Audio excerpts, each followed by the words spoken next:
Thank you. Hey guys, happy Friday. Hit the buttons here. Welcome to our Brick Stitch workshop, a holiday themed workshop, where we'll just get to spend 2 hours just doing a deep dive in not just Brick Stitch, but pattern design, fringe, adding thread, tackling big projects, following patterns, all this stuff. I have so much I want to cover, and I actually had to write some notes for myself to make sure I don't forget something that I want to introduce. A lot of it's little things, like I know most of you guys will have already started the pattern and already know how to brick stitch and everything. So my real goal here is to show you little stuff that, like, I think about while I'm working that I may not, it may not occur to me to write it in a pattern or write it in a PDF, but I've got all these little tips and tricks that just kind of, as you're working through a 3-hour, 4-hour project, come up that are great to share. And so I wrote some notes about what those things are, and I'm going to try to make sure I cover all of them. And of course, answer questions as we're going. And I have bonus patterns to share. So as always, I like to do a little extra something for our premium classes. And also it's holidays, so I wanted to give you guys a gift. So I've got 2 extra patterns for today that you can do with what you like and decide if you want to make them into earrings, ornaments, sun catchers, depending what beads you use, you can make all kinds of things. And so what I've got on the mat is just kind of like a collection of everything that I've got finished so far for the class. And this one is the original sample you'll recognize from the class photo. And it is a brick stitch flower with all of the fringe, seed bead fringe, and some Preciosa crystal. And then I did an extra 2 patterns, and I dropped those in the chat. I'm not sure if because I dropped them before we were live. So if they don't show up, let me know and I'll attach them again. But they are a bulb. So this is a holiday bulb, and I'm kind of wishing I'd used more contrasting colors. I was going for like silver lined, which on camera isn't coming across quite as bright as it is for my eyes here in person. But on a tree with lights behind it, it's going to be, the transparency is going to make it really sparkly and very, very cool looking. But of course, as is true with all patterns, you can play with colors and you can play with finishes to get a different look and different results. So this is the Christmas bulb, and I think I called it sun bulb because it actually has a little sun design in the center that isn't really coming across as I'm seeing on the camera now, but it's got little sun's rays coming out, a little Southwest feel to it. And then I made a cardinal, which is a really cool holiday themed bird. And you can put a wire garland on it, hang it from your tree. It could even become another piece of jewelry. So lots of things you can do there. And both these patterns are available. And we're going to cover the techniques today for making them. And then let's see, last but not least, I dropped a link in. And the link that I dropped is just an extra something that I've been using to follow my patterns. And I didn't think about it when I was writing the pattern earlier. I was using a ruler, but I'm going to go ahead and move these for just 1 second so I can show you what they are.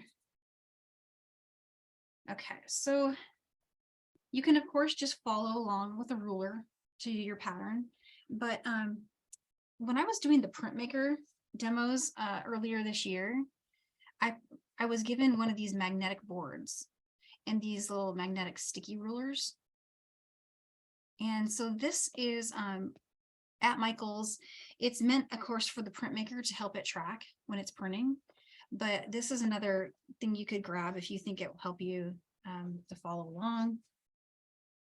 And then if not, rulers and Post-it notes.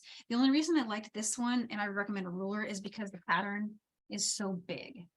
And I printed it out big so I can do my counting easier and I can follow things a little easier. But another thing to recommend is if you have a ruler that's got an edge that kind of bevels like this one, then you can see a little better as you're following along. And so that's something I'm using here on the side. A lot of you guys will have already seen a product like this. I think there's quite a few things out there like this, versions of different kinds of versions of pattern following tools. I've seen a few. There's one that's like a sliding ruler that I saw, and I can't remember where I saw it, but I know that there's lots of things out there like that. So I just wanted to share tips and tricks for holding your place in your pattern, because this is a pattern that takes a while. And so what I did is I went ahead and took notes as I was working of all the places where something weird happens, something out of the ordinary from just a regular increase and decrease. So examples of that are places where an increase is larger than one bead. And oh, hey, thanks, Sharon. And then places where the decreases are larger than one bead. So those are the two main things you'll bump into. And then of course, there's places where you need to weave around to get to different areas because it starts to work separately. So like, for example, when you start to work one side versus another, it's not as dramatic on this one. And in fact, this one doesn't have any, I call them basically based on what direction you're going. So if you're headed in one direction and you have an overhang, it's an increase going, at takeoff. And if it's one that you need to start where you have nothing to build over, like for example, you're working, and then a better example of that is on the Cardinal, where you're working along and you have this major decrease, and then you're working and working, and suddenly you have like take off with no runway, right? Like it's just over here and you just got to overhang. So the techniques for doing these things, it really matters what direction you're going. And so I was going to try to show examples of things like that. They're actually super easy to do, and all the techniques for how to handle them are in here, but there's nothing like seeing it, right? And it kind of makes more sense when you see it. And the other thing that I was just going to just show is just to kind of like demo some confidence building for building a really super long ladder row, because this is a long one and it takes a while to build, and we'll just build it together. We'll build a few rows. We'll show some of the smaller increase and decreases there, and then I'll jump ahead to another place where something weird happens. And then I'll jump ahead to putting on the wire guardian and finishing. So each of these is in a spot that I've marked here on the pattern so we can do some jumps. Because this is, as I was saying before, about a 3 hour stitch up, give or take, depending on your speed. And we'll want to be able to cover stuff without sitting here for like 5 hours. So we do that. All right, so earlier today it was pointed out that the link for the thread in the handout is not working, and I'm not sure why, but I'm looking at it now and it just says size D beading thread, and this D number, I think that's because it's a drop ship from Beadalon, and it was because I wanted to give you guys color options. We're just working with white today, and so if you have your regular one from last week's class, that should be fine. The white thread from this one. And if you need other colors, you can find them. I believe Michael's website has links to all this stuff. If you just type in like NYMO, it should all come up there, but let me know if it doesn't and I will get you live links. Okay, and so beads. Use whatever beads you want. That's the first thing I want to say. But if you want to use the beads I'm using, I use size 10 Czech, and I used our palettes. And so and Cindy's got a question here, wildfire fireline. So yes, but I would go 4-pound because I mean, it'll work. I've seen Meredith Roddy do brick stitch with Delicas using wildfire 0.06, and it works great for her. So I know it'll work. I tend to like it to be a little thinner because I do my decreased row starts with a thread show method, and that is just preference. And in the handout, we talk a lot about like which method you want to do. But if you're doing the method where your thread is showing, for some reason, I just like it to be a little like a lighter thread. And also I like the option of being able to really match my color. There's lots of colors of wildfire, so you can probably still get there. But there's this other method where you can hide your thread. And I tend to kind of intermittently use this. I tend to use this when I have no runway takeoffs. When I'm doing like an increase that's out, you'll see me use this method. And then when I'm doing decreases, I have a strong preference for doing the other. And I'm not really sure why I like it, especially the ones where you got to weave to it.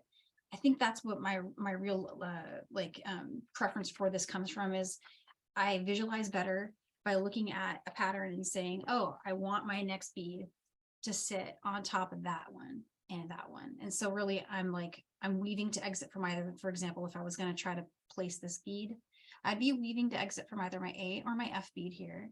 And then I'd be wanting to put that right above. And so I can visualize better by just having only one thread bridge to think about and one bead to think about. And that gets really, really handy when you're dealing with placement that's more complicated, like something like this, where you come along and you're like, oh my gosh, this placement. For example, this pattern, I would call it intermediate, and I would call this one advanced. And then I would call this one super beginner friendly, because all of the increases and decreases are ones. So if you really want to go crazy after we work this intermediate one and you want to try something a little harder, and I'm hoping to get a few minutes to demo a really big increase like that. So we'll stitch up like 8 beads, and I'll show you how to jet out those extra 3. But the hard part here is colors. So we're dealing with a lot of colors. Let me switch back to the legend. So I thought we would just dump this out together so you can see it. I started with Bumblebee, and the Bumblebee pattern, the Bumblebee color that we're going to use the most of is color A, which is this pearl white. It also happens to be on the Michaels wall. So if you run out, for example, if you use up all of it like I have here, you can get this tube on the Michaels wall. It's the same color. It's the pearl white. And while I'm here, I'm going to grab this color. This is our color E. So you'll need these 2 out of your Bumblebee pack, and then save the hematite for later. And let's see. I'm going to grab the Cardinal color, which inspired the other pattern. And that one, we're going to grab the B, C, and D out of it. Make sure, actually, which one of these is the Cardinal? 453. 453. The darker one is Cardinal. This one is Cerise. And so you'll just want to flip them over and take a look here. You see the 453, and just go with that if you're following this. And if you're not following these colors, pick any colors of reds that you like. B, C, and D progress from lighter to darker. So it's like lighter, medium, and then darker. And so I went with B, C, and D. And the next one we need is rust. Rust you'll recognize from our last premium class in November. We used it to make the 1, 2, 3 drop peyote. And we only need 1 color out of there, and that's our color G.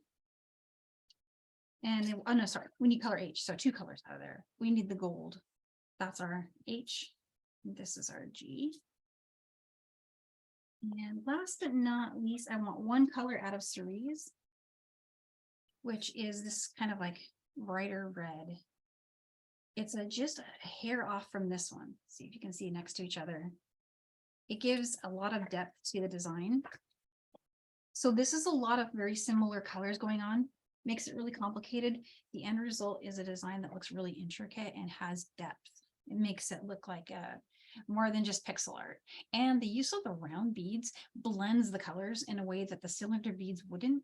So you get a really cool artistic effect with this. Like it's very cool looking to use a round bead in brick stitch for that reason, because it's like a blending tool.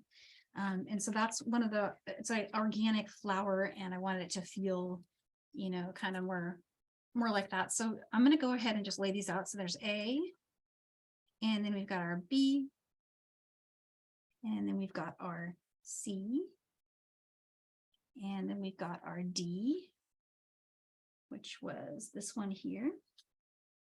Here's our E, F, G, and H. And don't sweat it too much if you want to change this up, it doesn't matter. What I usually do for me is I make these little, there's probably a lot of more high-tech ways to do it, but I actually just keep these little things handy, and I lay them out once I pour my colors out, so I can remember which one it is, and I'm not having to guess as I'm picking them up. So let's see here. We get our A. And so this is a lot of setup. This kind of thing is and it's something that's going to be out on your table for a while. But I wanted to show it because I think it always helps to see it. So here's our A. My field of view is a little teeny here. Comes our B. The colors you're going to use the most are going to be the colors D and G. Those ones come up the most in the flower. So there's our B. I'm not sure how much of this is coming over there on the camera, but just setting it up here. There's our C. I'm going to tilt up for just a second so you can see what I'm doing. There we go. And here's my D. We'll be using a lot of D, so I'm going to get a little extra.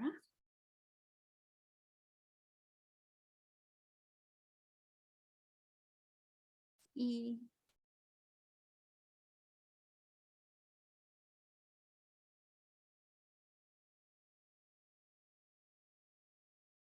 Okay. There's F. We don't really need that one very much. It's just kind of a bright extra.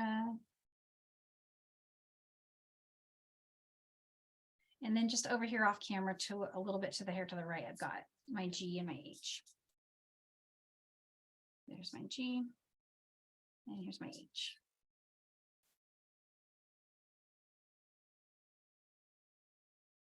Okay, so thread. How much thread to cut? You're going to need a good working length of it. And there's always that trick if you're interested in not having to add thread as much, where you can cut extra and work from the midpoint, which is what I usually do for mine. I've been cutting 120 inches. And then I work from the middle, and I'll show you the pattern again in just a second. But working from the middle is really handy because it gives you an extra long tail. And you use that tail to build the bottom.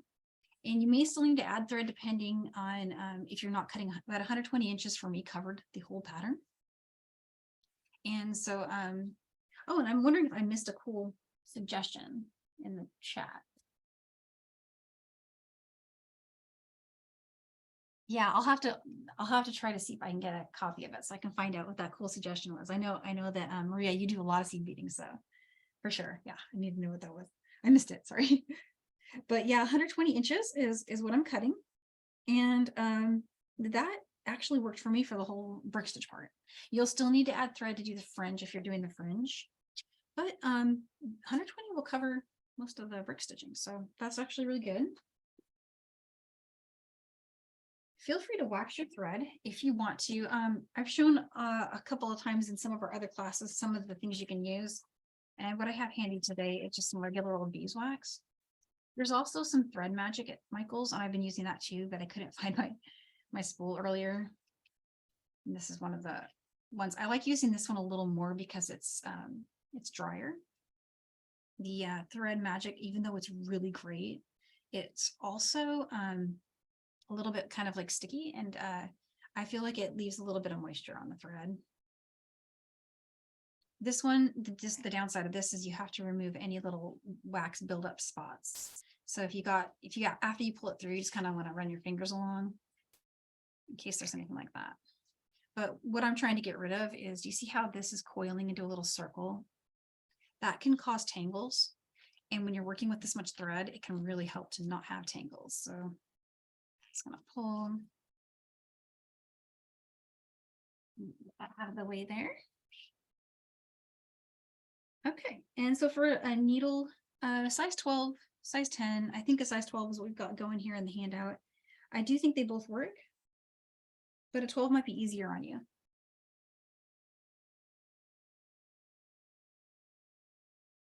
All right, and so I fold down a lot here because, you know, we've got a lot of working thread going. And I'm going to work from my midpoint. So I'm going to be working with about 60 inches of thread with a 60-inch tail, give or take, you know, a few there. But what we're going to do first is, leaving that 60-inch tail, we're going to build the row that it's the widest. And some patterns have more than one row that's about the same width. So take a look at whatever pattern it is you're working with, and sometimes you have to count, and sometimes you can just see it, and sometimes it doesn't really matter. Like, as long as it's the mostly kind of the widest one. For this pattern, I marked it for you. So I'm going to be working the line that's right here. And my tail is marked over here as my work base, because this is where I'm going to start working down with my tail from. We'll flip it upside down and work that side. And so I'm going to do the ladder row, and I'm going to build this decrease over here, show you that. And then what we'll do is we'll skip ahead to one where there's something kind of extreme going on. And that'll probably take us at least 15 minutes. with some tricks in there, with some tips and tricks. So I'm gonna start with, let me get this back out here. We need this is something I do when something's got a lot of counts. So for example, on this pattern, we're gonna repeat a lot of things. Like we're gonna have 4 Ds on 2 places, and we're gonna have, you know, a lot of repeated beads. So what I do, so I don't have to flex the brain muscle more than once, is I'll actually build my row in a layout and then brick stitch and or ladder stitch it kind of mindlessly. But so for this particular part, I'm gonna pay attention. I've got 1A. And so what I'm doing, C,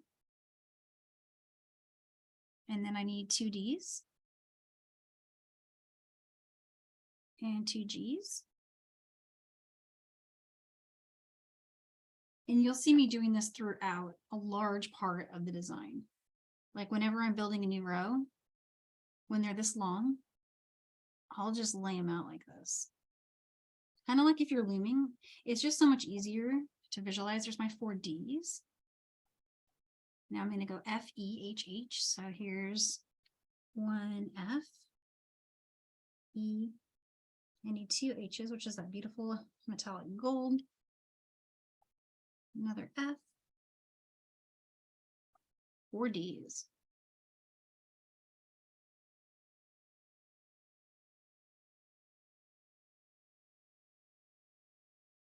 And another F. And basically what this is this is just a breakdown of a task that's big, daunting, confusing, one where you can get really lost really quick. And then when these colors are this close to each other, they're so near, like all these reds. It's almost, sometimes it's hard to tell which pile they would go back into if you had to destruct. And we will show destructing because it happens. It happens almost every time I brick stitch something. I gotta take that back up. I usually discover it when I get to the end of the row and I realize, oh no, I missed one. And so I'll show pull and thread out. There's a trick for that too. But this helps me. This helps me a lot. I get interrupted a lot. These colors look alike. If you're going back and you're trying to count, did I do 3 or 4 of my Ds? I don't know. It looks a lot like G, right? And especially on this camera, but even here in person with my eyes looking at it under these bright lights, I have to really try and discern it. And that adds work and that takes away from the enjoyment of what you're doing. So this helps me. I might not do the whole row. I might, for example, start building to a place where like I really recognize a stopping point and I'll lay it out and then I'll pick up another batch, right? So you're batching your work, which is breaking it down into bite-sized pieces and making it feel less daunting. And then another thing I want to show without messing up my little pile here is I marked with this magnetic ruler the row we're starting on. This is the one, and I went right below it. And then I'm going to mark the row above it. As we go on, you'll see me do something different. You need to be able to see the row before it so you know placement. And so that's why having the 2 is really handy. So for now, I'm just saying, hey, I want to build that row. When we get to the next row, I'll move this up and say, now I'm building this row and I'm building it on that row. I'll cover that row up almost completely, but just enough that I can see the tops of the beads below. So I know my placement, right? And so that's what we're going for, is to be able to follow our work like that. It just makes it so much easier. And I don't have to rely on my memory or my brain to do much if I do this first. So here's my first 2 beads. I'm going to go ahead and ladder stitch those. I'm at the 60-inch midpoint of my thread. And come back up to the first one. I know a lot of you guys know ladder, but I'm just going to quickly just kind of run through it, because it's a little tricky with these little beads. So there's our first little stitch. I'm going to reinforce every single one of these.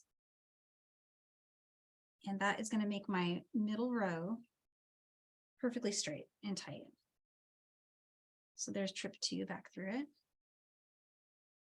So there's A and B, or in this case, it was A and D. Or it was, covered that. AC, and then we're going to go for 2 Ds. See, I already lost track of it. Okay, so there's my first 2, and I reinforced those. and they're sitting really nicely. And in a few more stitches, we'll have something more to hold on to, but for now, that's pretty good. So let's get this next one. And give me a shout if you need me to slow down. I'm going to just kind of go a little fast. I'm assuming you guys have done this ladder stuff before, but that it will be fun to see it with these kind of more finicky round beads than with a cylinder.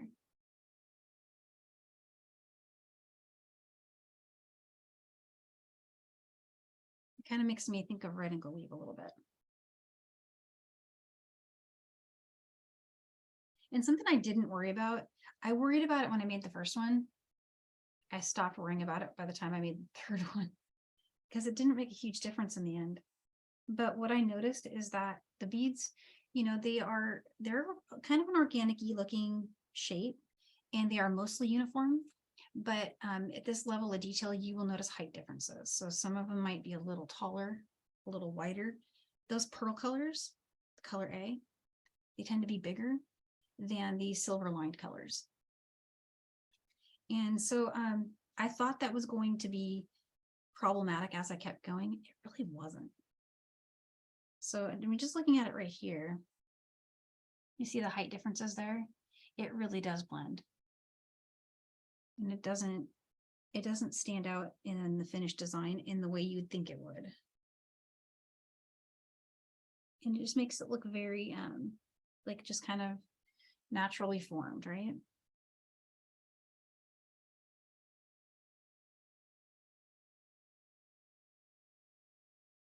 And the waxing of the thread, it actually really helps with this particular step. Is a very very easy if you've waxed your thread.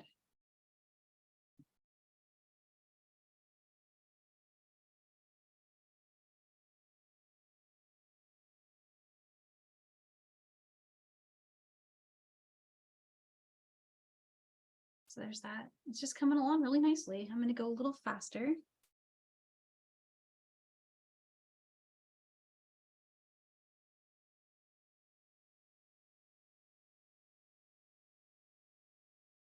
And even though this is going to take me a minute, the reason I'm going through it is I feel like this is a spot where people kind of give up. And I'm hoping that just seeing this can be a little confidence building, seeing how wonky it is for me when I first pick up one, and then just watching how it fixes itself, like after you've done that reinforcing step. So, I mean, look at that. It's just like, what? But I'm not giving up. I just kind of help it and then come back through. And then back up to the last one. It's a lot of looping around. Let's check this out. And this is our base. This is the one we're going to be building off of from top and bottom. So we want it to be really, this is kind of an important step.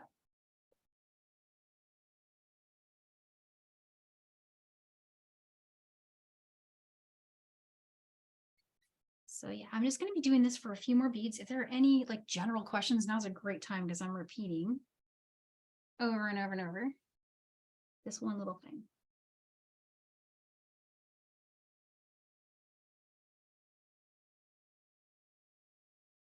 But my main goal is just like, I wanted you guys to be able to see that it can be done with these tiny little round beads, and that it does look really cool.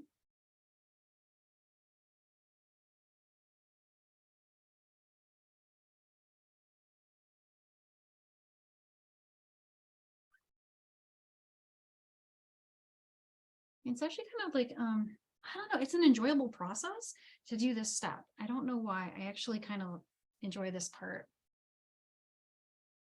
I mean, as we all enjoy beading, I guess it's not that weird, but this seems like one of the like tedious steps, but it's kind of fun.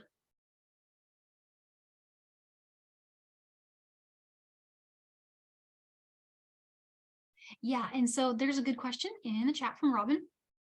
I'm doing it all in one swoop here, Robin. I'm not going to be going back to reinforce. Now you could, but and that would work just fine.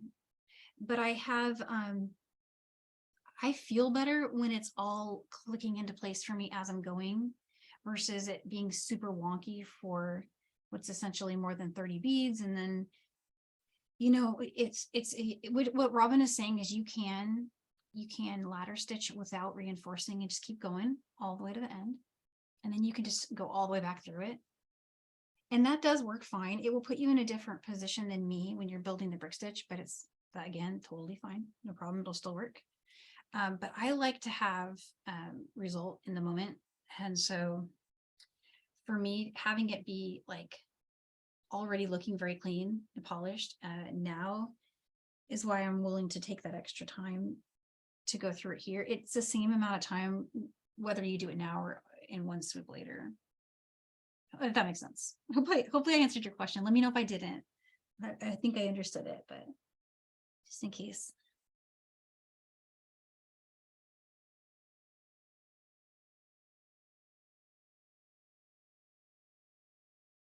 So this is a really long start.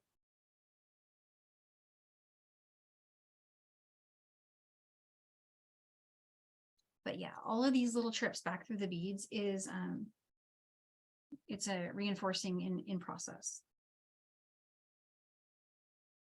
And I'll start like right after we're finished with this, I'm gonna start brick stitching right off of this. So there's no trips back through it after that.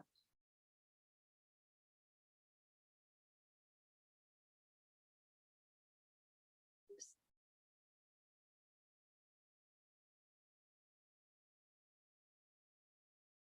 Not averted. There's a little spot there where it really wanted to knot up. I think the wax saved me.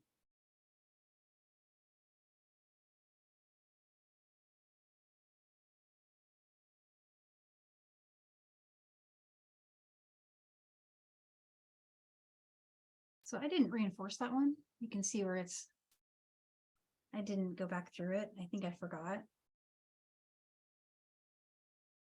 It's gonna be okay, but it stands out to me.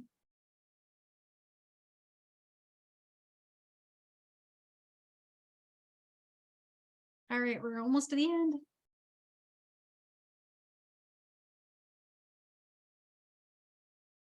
And so the cool thing is, like, for example, if you're working on this at home, you got halfway through it, you get a phone call, no problem. You've got your beads laid out in a row, you know, right where you are. You don't have to go back and count beads. Nothing is worse than that, having to sit there and count how many you did. And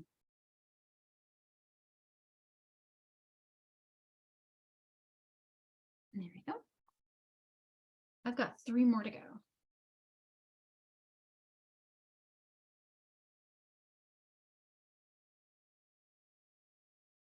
And I think I'm working with a size 10 beading needle because it's what was on my mat. You'll have an easier time with a 12.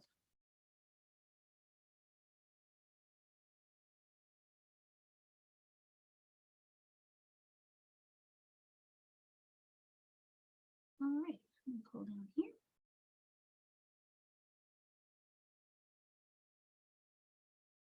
And now I'm back to my pearl. I edge all my patterns with a color that I want my thread to be. And again, that's just because I like to do a method where sometimes, occasionally the thread's going to show, usually on my decrease rows or my weave-ins. And so I'll match my edge bead, like I'll make a border going all around. And if you guys remember from the bee project we did, it had that white border. But you don't have to do that in your own patterns. You can do like bead right to the edge and then just choose the thread color based on your darkest color in the design, if that works. But I tend to go with edge matching because it's a little easier.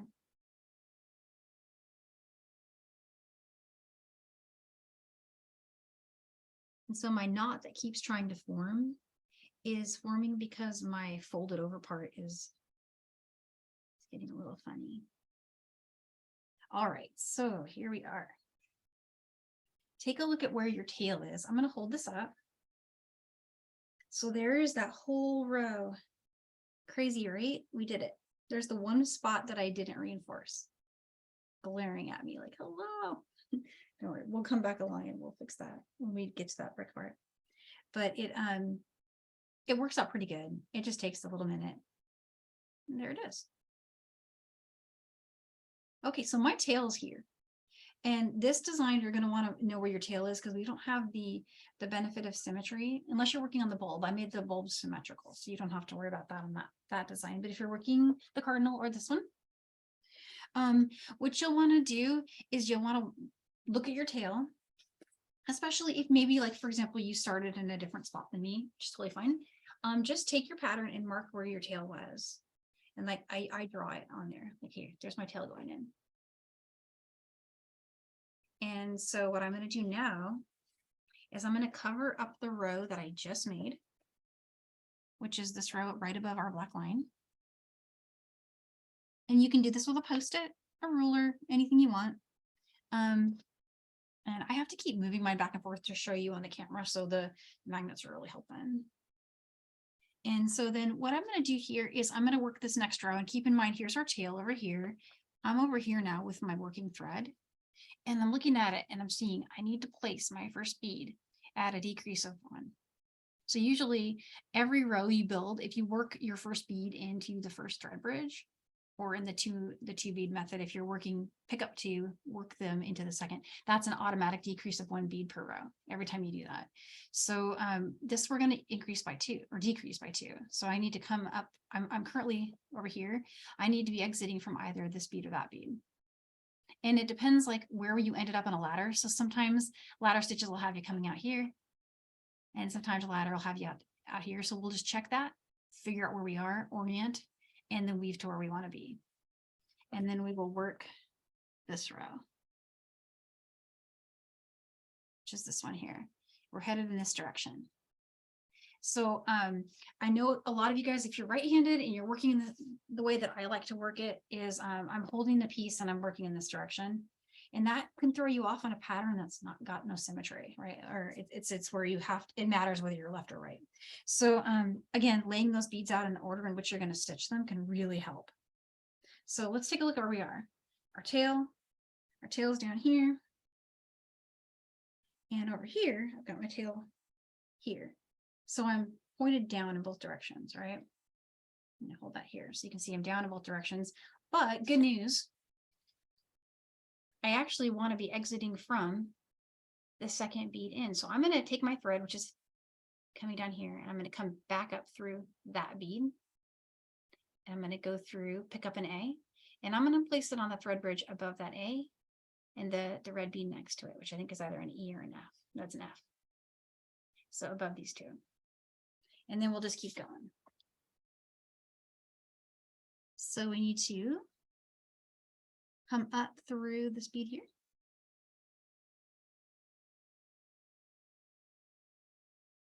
And now we're in the spot where we want to be. And here's my next A bead.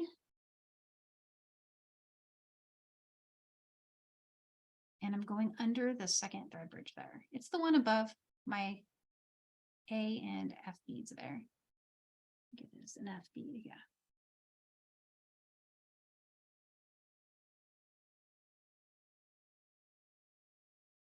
Thread is going to show on the side, but one of the reasons I like that is it makes the bead sit flush without having to do that back and forth adjustment. It just makes it sit flush like that, and it doesn't really, I don't see the thread. I used to really get hung up on that, being able to see it on the side, until I saw a close, very close up, like macro zoomed in image of a design by a designer that I really admire. I don't know if you guys have followed Gypsy Lamb, but I love her work. It's beautiful. And I was looking, and her thread bridges are on the side. And then all of the Czech designers do it this way too. I was looking closely at like the flicker from Preciosa.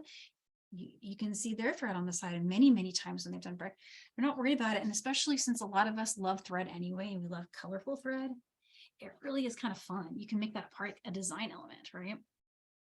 So, but I will show you on the next one we do the other method in case you like that one better. It's a total up to you preference. Like whatever you want to do is going to work great. So what I'm going to do now is I'm going to do something that helps me work. It may or may not help you based on if you like to work from left or right. You could, you know, if you're comfortable doing so, you can hold the piece and work in this direction and count in that direction. But what I'm going to do is a little off. I'm going to pick up every bead I need in the order in which I'm comfortable stitching it. And I'm going to look at the pattern while I do it. So I am going to want to take this piece here and I want to flip it and comfortably work at speed in this direction. So I'm going to pick up all the beads I need and lay them out in that order. So I need another A. I need a C. And again, over here, what I'm doing off camera, as I'm doing this, I'm pointing at what I need. A, C, G, D, D. I'm just going to keep going like that, lay them out. Then it doesn't matter what direction I'm working in. It takes my confusion away. That works for me. I'm not, asking myself, where am I in space every time it's time to pick up a new bead? I'm just giving myself a map right now. This is where I want to go. Go there next. Go there next. Now I need 2 Ds. So this is just, how I keep myself from getting lost. There's my E. I need 3 H's. This is the little center of the flower here that we're working. There's those 2, 3 Ds. There's those 3 Ds. 2, 3, 4. So if you're working this at home, you're like, I don't need all those reds. Feel free to combine your colors. You can totally do that. Like make G and D the same color if you want. And then just mark them on your mat like that. G, G, right? And it will work fine and it'll still look really great. What I liked about the contrast particularly between the colors G and colors D, D is silver lined, G is transparent garnet. And oh my goodness, like when you put a transparent color next to a silver line color in a design, you get a really cool effect that I really like. So that's why I did it. So again, this is the order I'm going to stitch it in. But on the pattern, I laid it out. I read it that way because I've got my work flipped. And then when I do the next row, I won't have to think as hard about that. But right now, all the thinking is done and I can just go. And then when I get to the end, I'll figure out where I am. So what I want to do is just really quickly finish this row. And then I was going to show starting the next one. And I'll show Hey, Danielle, your hands are off. Oh, everything slid down when I was trying to show what I was picking up. Let's move up, guys. There we go. Okay. Thank you. So I was saying I'm going to finish this this row really quickly. And then any questions about brick stitch as we're going, it's 1 for 1, but please jump in if you haven't seen this before, but I'm just picking up 1 bead, going under the next thread bridge in the row and coming back up through that bead.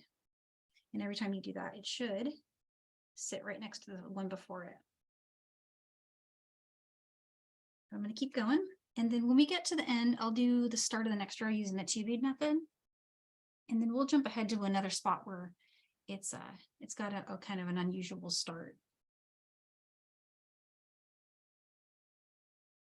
And once I run out of mapped like stuff to cover, I was going to take questions from you guys if there's something that you've run into with brick stitching.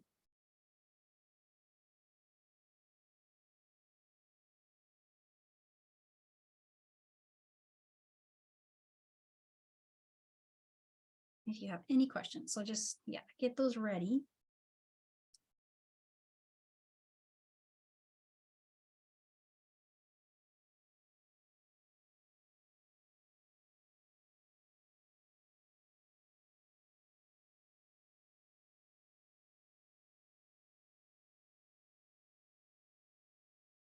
So here's what we've got so far.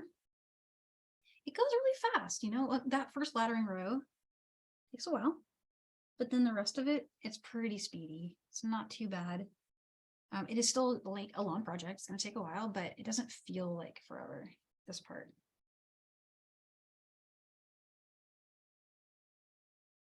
And here's our gold center bead here.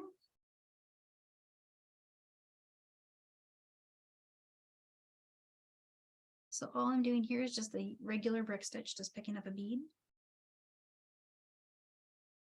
Taking a look at where's my next thread bridge, go under it.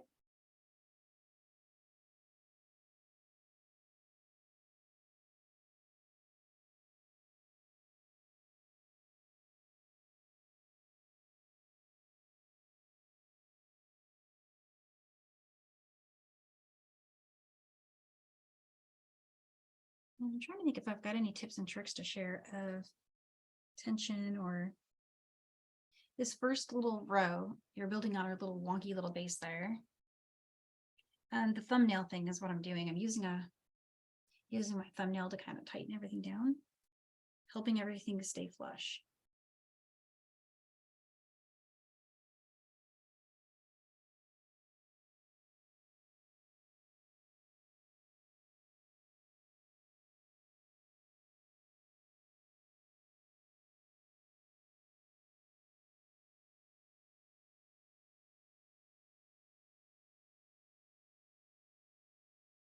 So I'm just curious, is everyone out there also working with the rounds, or did you guys opt for delicas or something different? Let me know in the chat what you guys are doing.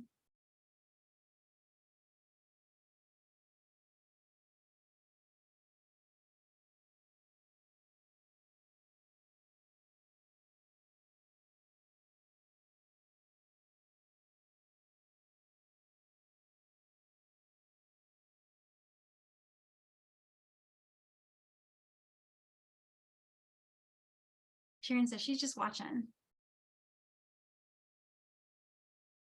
Well, I'm hoping that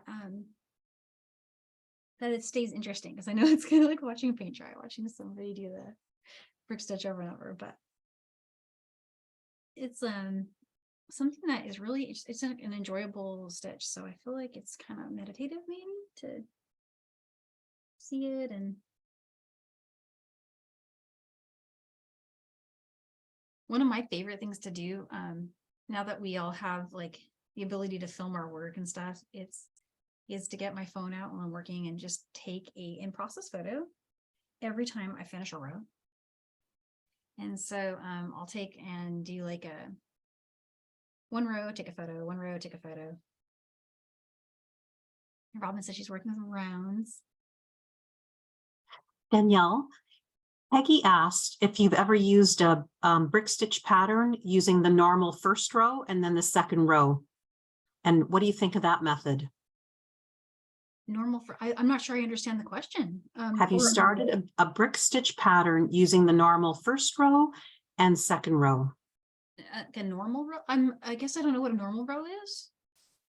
Okay, we'll stand by and see if Peggy answers again. Sorry. It may be that I just call it something different, but I'm not sure. I've always done a ladder start, if that helps answer the question. Is there a way to skip the ladder part? If so, you have knowledge I need, because I've never really, I know there's like a way you can double ladder, but your pattern would have to have that as part of its, design, to have a 2 bead ladder. A lot of fringe earrings start like that, which is really cool. Okay, and so remembering that I like to work that direction, so this is how our pattern orients here. And now we're back, all done there. Back on that side, so let's just hold it up close. Laddered row, and then there's our brick stitched part on. So I'll bring this back over here. And now I'm going to look up at the next one I want to work, which is this one right here. And then move this up so I can see where I am. So this is an increase of 1 bead. I'm going to hold it up a little higher. We ended with that A there, and now we need to have our next bead kind of overhang it. And this is actually super easy to do, and this is where move the bottom ruler first. Yeah, that makes sense. I think I'm kind of highlighting like the next row I want to do. But yeah, that would make sense too. Either it's pretty good. But this one to start, what I want to do is I want to do a 2 bead method to start that. Again, it's just preference, but it's easier for me to visualize it this way because I know 2 beads need to share that first thread bridge. So let me show you what it looks like. And I'm not doing my usual layout like I do, but I'm going to grab an A, and then the next bead in is a B. So there's my B. Bring that down.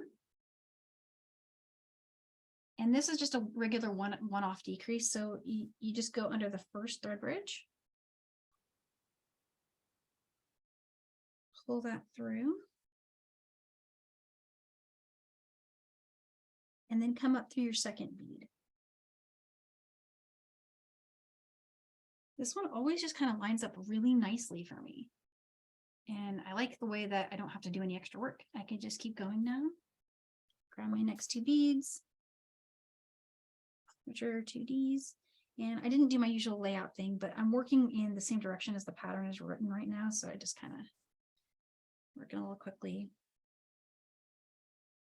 But this is an abbreviated version of that, like just grabbing the colors in groups. So 2Ds was my next grouping.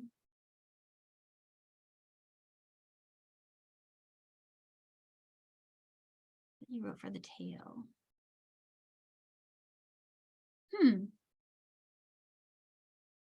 Gosh, I'm so sorry, Robin. I'm not sure I understood. There's something fundamental I'm missing there. But yeah, so working from the normal row, you mean? Yeah, we ladder stitched. This whole row was laddered. That was all ladder stitch. And then we were down here, right, with our thread. We came back up through here. And then I did a 1 bead start for this A. I placed it above that A and that F. And then we just stitched that whole row all the way back. We just did all that stitching. And now we just did a 2 bead add at the first thread bridge for an increase of 1 right there. And so now I've picked up these 2Ds and I'm just going along. This one is all pretty ordinary from here. Danielle? Yeah. On the handout that you're actually showing, right to the edge there, you say number 7, work base. It's your pencil. Oh, I have that in order of what I want to cover. So I'm showing you guys samples. So I numbered my samples. That's my shorthand for what I'm doing here. So like step 2, 3, right? So, and then this is where we'll start that number 7 right here. There's just things I numbered all the things I want to make sure that I talk about. It's my own notes to myself. Sorry. So that I mystery solved. Yeah, I'm so sorry about that. Yeah, I should have written in like, I don't know, like Roman numerals or something. I was trying to remember what I want to cover in what order. See, I've got a lot that I want to share with you guys. And these are things I want to make sure I don't forget to talk about. Because it's one of those things where like once you get live, everything you think you're going to remember to say, you just, and then someone will get there and they'll have that question and I won't have said it. So it's from my brain, sorry. But yeah, so from here on the pattern, what you're seeing is just a regular working up. These are all pretty ordinary. There's the increase I should, there's the decrease I should. A lot of these are pretty much the same. We do have one kind of larger, we showed this already, how to weave up and place your bead over one that's 2 in. Here's a larger one, and it's pretty similar, right? But we're gonna show that. And then I have a jetting out increase that's in the other direction. So this is where you get to the end and you need to place 2 beads, but you're out of space. And then we'll cover getting where you need to go and things like that. And then I would like to throw a sample together during the second hour to show you extreme overhangs. So of 2 beads or more. It's totally possible to do. They stabilize as you build onto them, but they're kind of like starting over again at ladder. And we'll do all that. There's just so many things that come up for when you're brick stitching. So let me grab the next one, and then we will orient ourselves of where we are. So just taking this one, and I'm going to set it somewhere over there. There we go. Needle back. Okay, so I made these little cards on my Cricut for a class we did along back in the summer, and coincidentally it was actually a brick stitching class, and I thought it'd be cool for this too because we are going to have some crystal on there.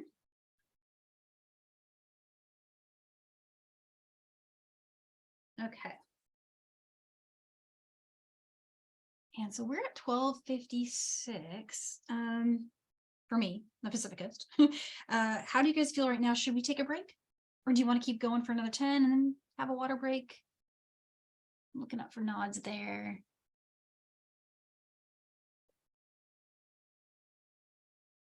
Oh, Cindy's saying she has 15s. Oh my goodness.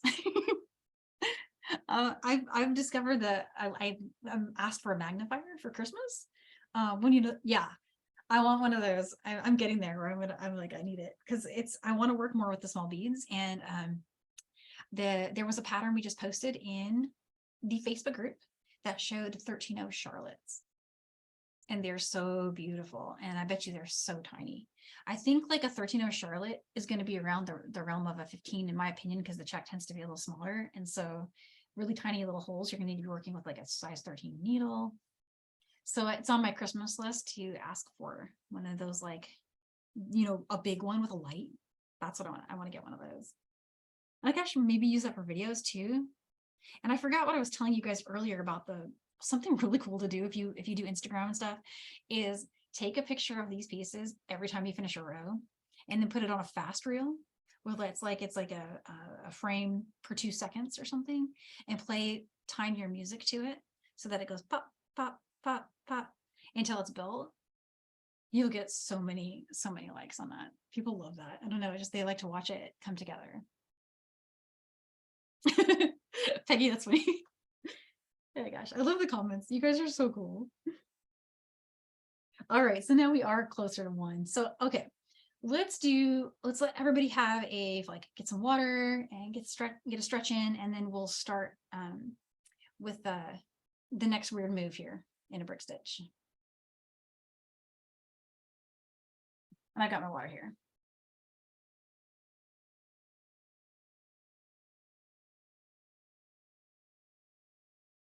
Sharon's got hers. That's so cool. Yeah, I love all the cool tech that's out there now for beading.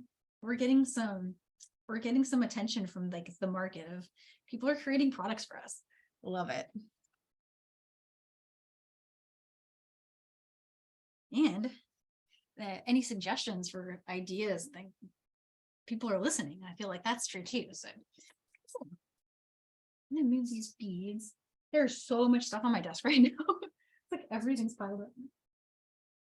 All right. I'm gonna find where I am here.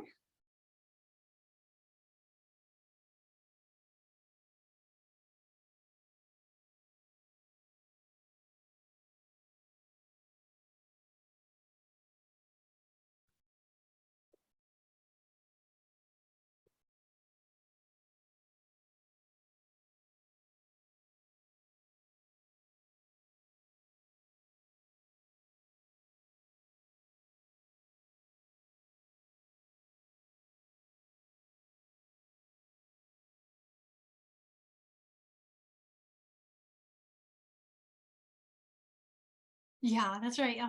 I was seeing in the chat, Cindy is saying, so we're both in the Seattle Pacific Northwest area, and we're in that time of year. Although look out the window today. What a gorgeous day today. I know, right? I feel like crazy saying this, but we usually it's so dark that I can't even get like a good picture. Today is beautiful. I need to take advantage of today and just go back through all my photography and fix all the ones that I don't like, because they're so like I have so many Lightroom tools for fixing light problems in my photos. It's all just a function of where we live. We're missing like a whole spectrum of light for 8 months a year. And it's anyone who lives in the north, you guys know, just like that. Yeah, dreary and rainy. But when the weather gets like this here, although it's cold, really cold. But yeah, it's so beautiful. I just want to get out. It's like, I want to go, let's go be outside. And I'll last like 2 minutes in the 25 degrees it was this morning. But yeah, still really nice. I'll take it.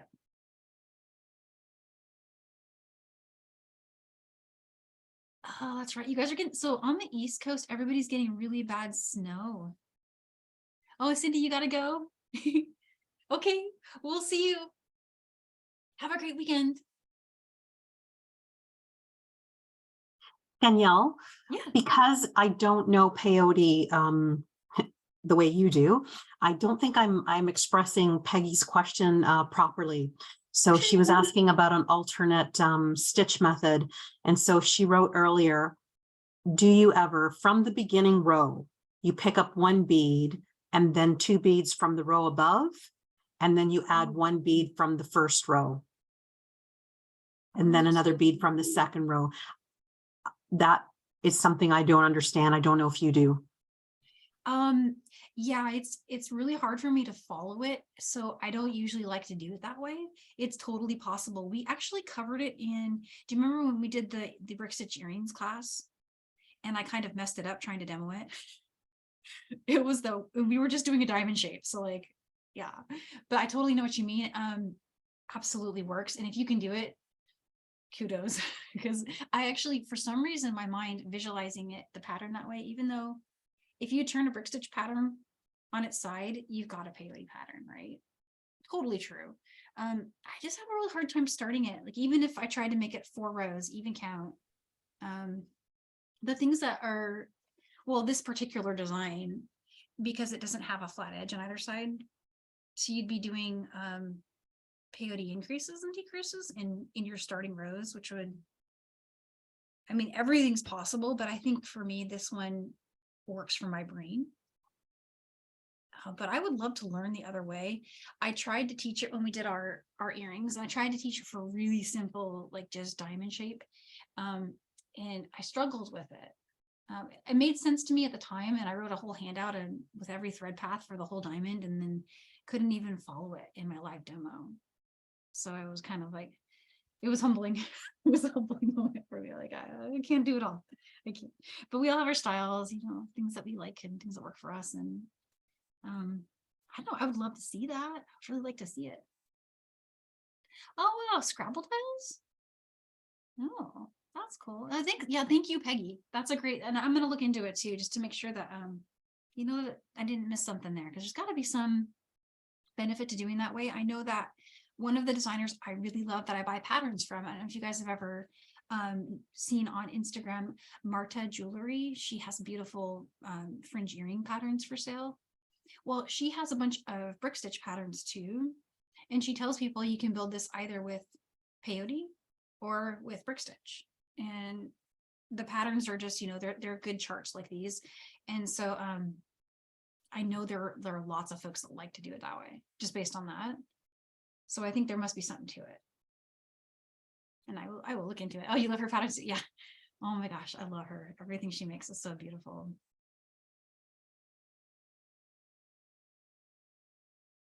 Yeah, okay, that makes sense. Yeah, the reinforcing of that ladder row, if you can eliminate having to do that, that's a win. I will look into it for sure. And if I feel like it's something I can master enough to feel confident trying to demo it again, I'll do a class. Right now, what I'm working on actually was a request from one of you guys. I'm working on a braided herringbone. And now that I've said it, I have to succeed. I don't love my first sample. My first sample came out where, like, I feel like it's I tried to just do a manual braid. Anyway, I'll get into that with you guys when we teach that one, when I have a presentable sample. But yeah, that's what I'm working on for February for our workshop class. All right, so we're about 5 minutes past the break point, so I'm gonna jump back in. And so what I've got here is a jumped ahead sample where I built a few more of the rows. And I just wanted to show starting it where you have to go and do a larger decrease than 1 bead. And it's intuitive, but it's still, of course, nice to see it. So the row that's finished is the one that I've got partially covered up. It's this row here. That's where I left off. And my thread, my working thread, is exiting right here from this bead. And so what I'm trying to do now is I want to weave in and place my first bead above the A and C bead there. And one of the things is that that it helps me to, again, I'm going to do this thing where I lay out my beads in the right order. I won't do the whole row because we'll switch to my next sample, but it helps to see what you're doing. If you look at the design, and it helps to know what colors you're placing it over. And so I need to place my first bead like there, right? And so just looking back at the pattern, what that looks like.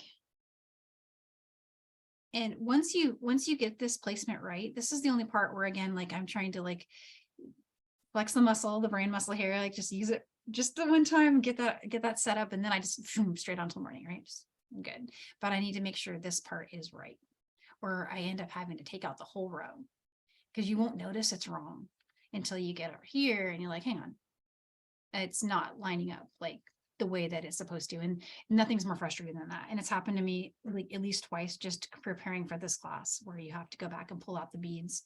And so learning from my pain is just, you know, going through and making like a real effort to just make sure that it's the right spot, and not trusting myself, like just saying, okay, I'm going to double check it, even though I'm pretty sure it's that. I'm still going to go look one more time and make sure that I've got it right.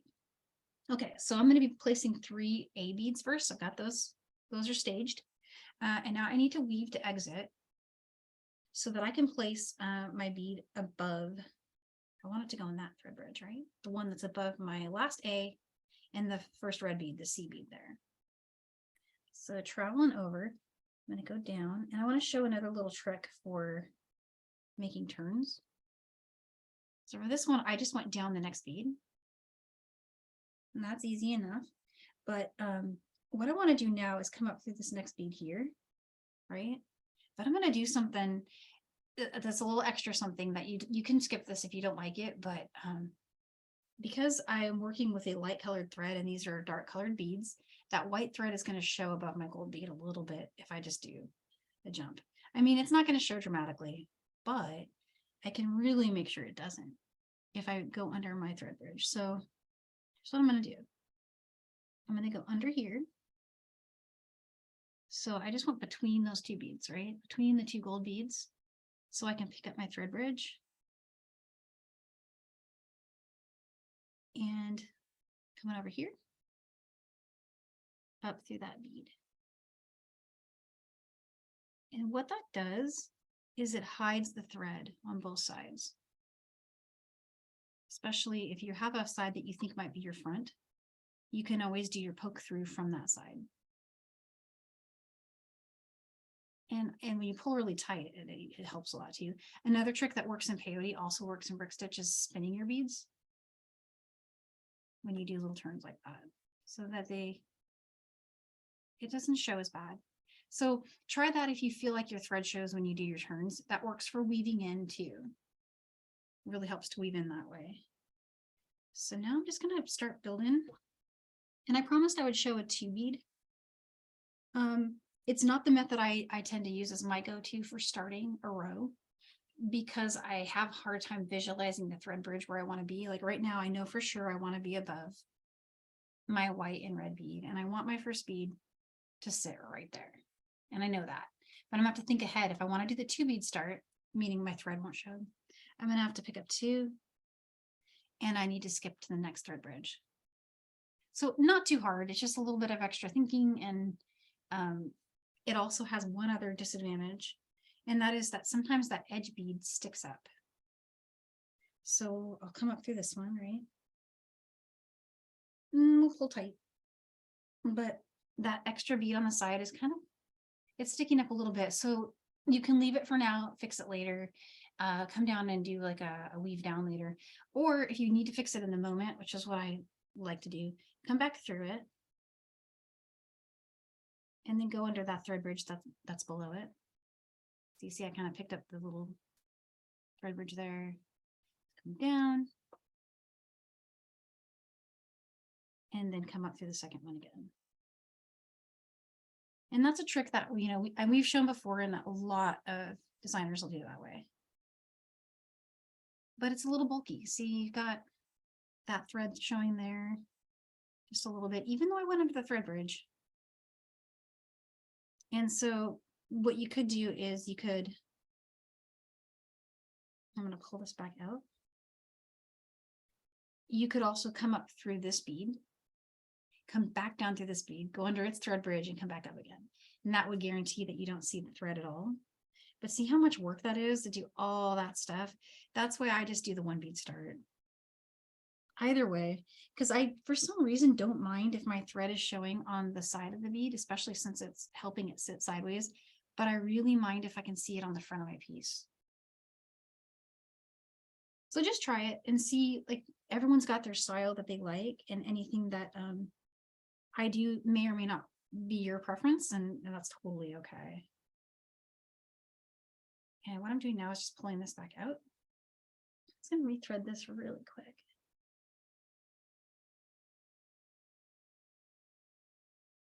Yay. Okay. And I'm just going to show that little trick I was recommending, where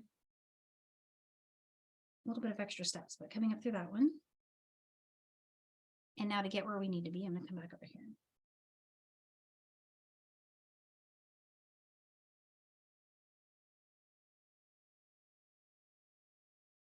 And anytime you need to grab a thread bridge under a bead in a situation like this, just go between the beads below it and you'll get it.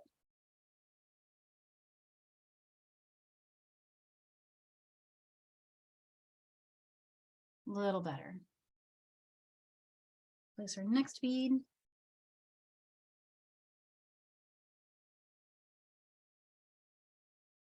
Oop. All right. And so what you do from here is you just keep building out. And from here, what we're looking at is our next row up is pretty ordinary. It's a, I'm gonna bring it down just a little bit, sorry. And the next row after that's pretty ordinary. But up here, this is the first time, and it matters what direction you're going, because in this case, headed this way. This one, even though it overhangs the same way this one does, we're going to add it by picking up 2 beads and going under the first thread bridge. So we just come back. So we've demoed that already. This one is a regular decrease. We've demoed that. Regular decrease. We've demoed that. Here's one we haven't shown yet. We haven't shown an overhanging end. So I want to show that one. So I'm going to grab my next sample here. And actually work this one. So I'm going to show this spot here. Yeah, I didn't actually say I worked that one past that point. All right, so I think what I'm going to do, I'm going to actually show it here. I'm going to finish this really quick. Let's grab this G here. And I'm going to overhang this next one.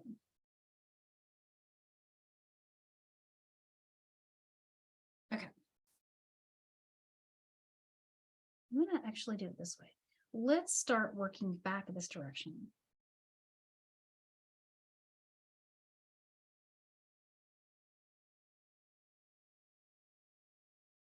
And I'm just randomly grabbing colors at the moment. I just want to show that overhang.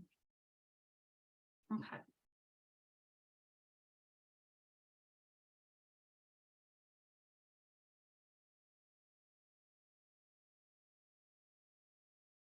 Okay, so now we're here. And I need to get one more bead to hang out over here. And so how I like to do that, I'm gonna grab another color here. So I'll pick up that next bead, the one that I need to overhang. Go ahead and go under the thread bridge that you just used for that last bead.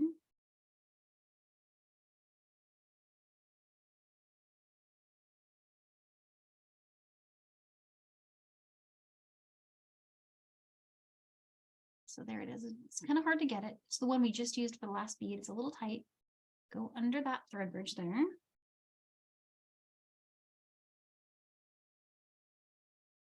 And then come up through that bead. So this is ladder stitching, but before doing the ladder stitch, I caught the thread bridge that's under that bead that I'm laddering to. And it has a stabilizing effect. So now that bead overhangs. And so what if we needed that bead to go out further? I'll go ahead and show that now too.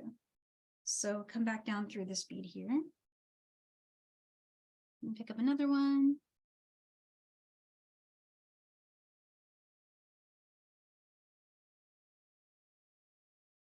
And now this is just laddering.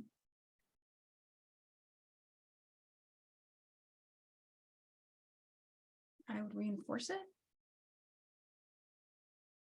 Just like we did in the first one. So no matter how many you need to jet out, and for example, on the cardinal pattern, there's a spot where you need to jet out 3. So let's do 3. And then I'm going to build on top of it to show that.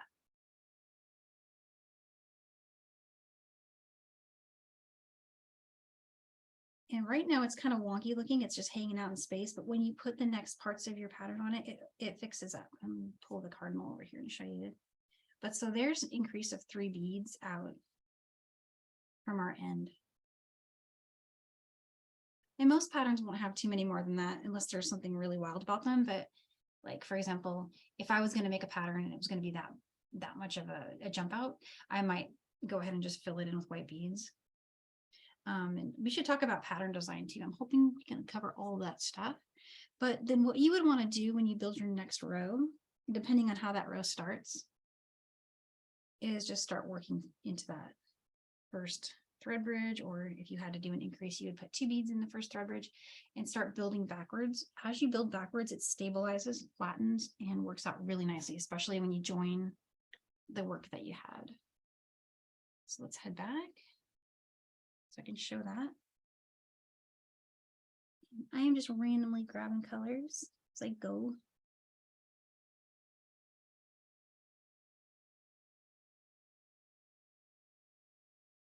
It's just stabilizing now.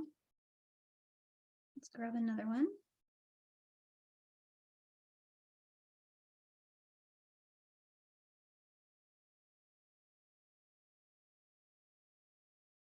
And then one more.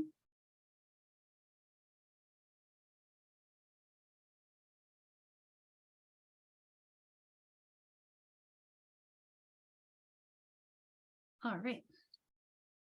So I think that's one of the only, that's probably one of the more challenging things to try to do, is to create big out jumping increases like that at the start of a row or even at the end of the row. Same process though, is you're just laddering out, reinforcing that ladder, and then building on top of it. And every time you build on it, it will get stronger. So for example, my branch was built that way in both places here. And it strengthened as I built rows on top. So that's how you do that. And I'm going to jump ahead now again to the next sample. So pull this one off here. This one. I want to show throwing the wire guardian on there. So that's something I know you guys would want to see. And then we'll talk about fringe and any other working from the base as well. Okay, so I'm going to just quickly reorient where I am with this next sample that's worked up a little further. So we're here, the tail's here, and we just covered this jump out. And now I want to cover this, number 3 here. And I'm covering kind of like how to jump around from a place where there's a space. So we're going to work a row here where we don't want to bead in the middle of our stitching. So we'll work our A, F, C, A, and then we'll have to weave over here, come up here, work this one, finish this side, and then find our way back, put on a wire guardian, find our way back, finish those 3. And so that's kind of what I want to show here. And it looks like from where I am, here's the wire guardian spot. And so just 3 here.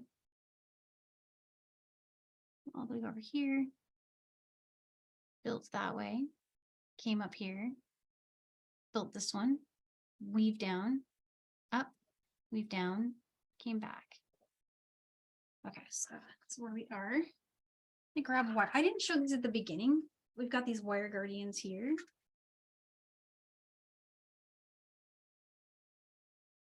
And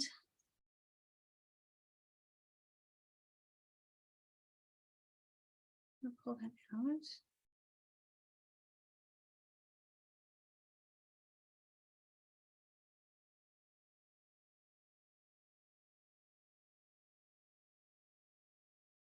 So where this one is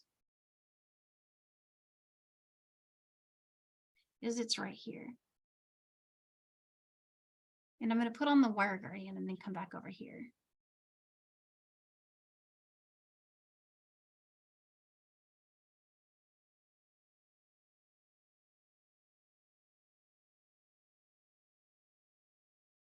I'm trying to figure out why I worked it ahead. So I wanted to show this row being built here.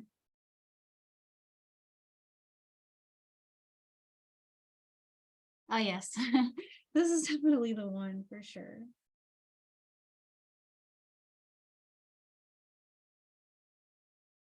And so I'm just going to go through the wire guardian, and I like to pinch it to keep the thread in the well. Bring that down. And your wire guardian should sit nicely in between the two. If it doesn't, you can compress it. They're so soft that you can actually kind of just very gently pinch them together. And you can get it to fit that way.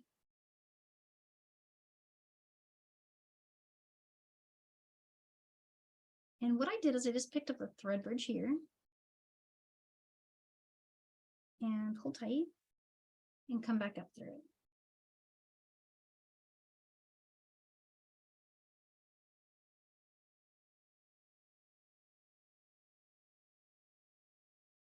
And then I'll do the same thing here. Go down through that side, pick up thread bridge there. And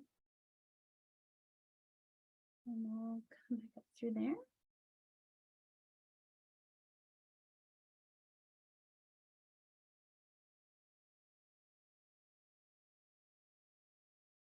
Okay. And I reinforced that twice. You could do that one more time if you wanted to. From here, what we're missing is our top 3 there. We need to put those 3 A's on. So I'm going to go and weave to get there and then add those 3 A's on the top.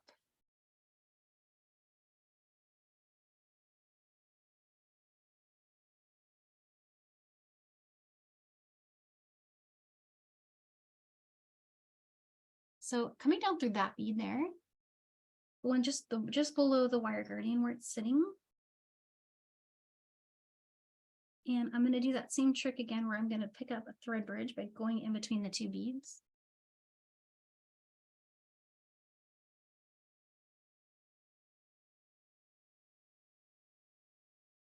And then come right back up through that bead. And there it is. And it should sit really nicely there. Again, if it doesn't, just go ahead and pinch it a little more and it should work. And then come up through this part here. And now we're right where we need to be to finish it. So I'm going to grab a bead. I'm going under that first thread bridge there. Second one.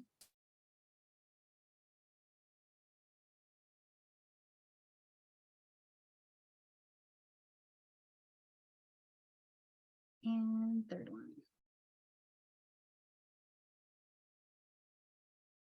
And there's the top all done. And so I want to weave in now. So I'm going to come down this way.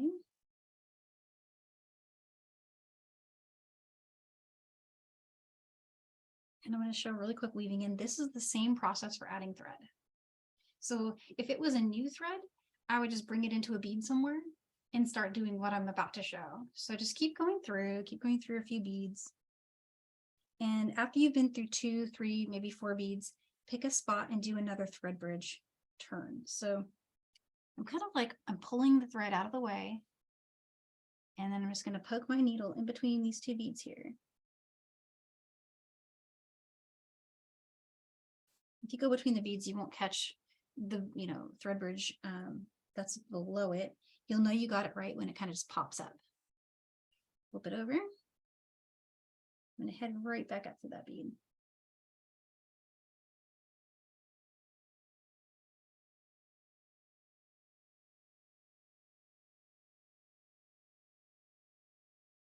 And from there, if there's somewhere you want to reinforce, like I feel like that one, I want to just make it sit down a little bit.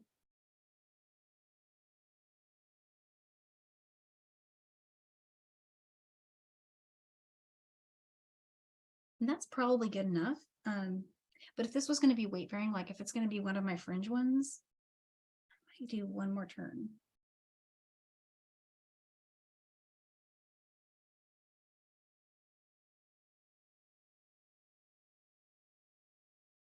And so after you do one of those little thread bridge turns, go ahead and come up through 2 beads before you turn. So come up through 1, then through 2, and then you'll want to push down, pull up. Okay. And so I covered the wire guardian. Does anyone want me to just quickly show starting from the base? It's the same thing we did before, but it's just going in the other direction. And so what I would do is I would take this and just start working it upside down using my tail to orient me. And then at this point, if I get lost after I've worked my tail side to this side, what you've got up here is the wire guardian and the orientation of the top of your pattern to help you keep track of where you are. If for some reason you feel like you want to mark this side, you can take a contrasting color of thread. And on some really complicated designs, I've seen where this can be helpful, but you can take and mark your tail side now by just bringing a contrasting color thread through and just letting it hang out there. So you bring it through the bead and just let it just be there to mark it. That's one way. Or for this pattern, I do feel like it's kind of easy to see that, like, it's easy to tell at this point where it is.